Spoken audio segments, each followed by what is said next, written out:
মালাকুল মউত আল্লাহকে প্রশ্ন করছিলেন, দায়িত্ব তো দিছেন, পুরা করতে হবে, কোনো দ্বিমত নাই। কিন্তু মনে ভাবে মানুষ সারাদিন আমার নামের চর্চা করবে, খালি বলবে এই লোকটার কোনো কাজ নাই, শুধু সারাদিন গাজীপুরে ঘুরতে থাকে, যাকে মনে চায় তাকে উঠায় নিতে থাকে, সারাদিন আমার আলোচনা করবে, মানুষের মুখে মুখে থাকবে।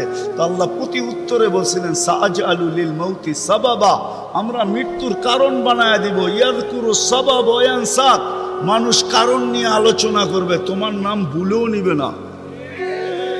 এখন নাম নিতেছে ডেঙ্গু, কয়েকদিন আগে নাম নিছে করোনা, কখনো নাম নেয় স্ট্রোক করছে, কখনো নাম নেয় এটা সেটা, ঠিক না? হ্যাঁ, আরেকটা কারণও আছে। শুধু নবীজির দিকে তাকায়, এই উম্মতের জন্য আল্লাহ এটা করছেন, এই উম্মতের জন্য। এই উম্মতকে আল্লাহ আখিরাতে শাস্তি দিতে চান না। হায় হায়, উম্মত যদি নবী চিনত।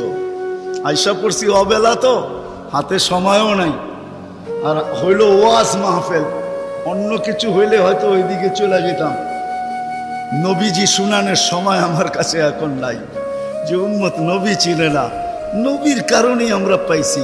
এই উম্মতকে শাস্তি আল্লাহ আখিরাতে ইনশাআল্লাহ দিবে না।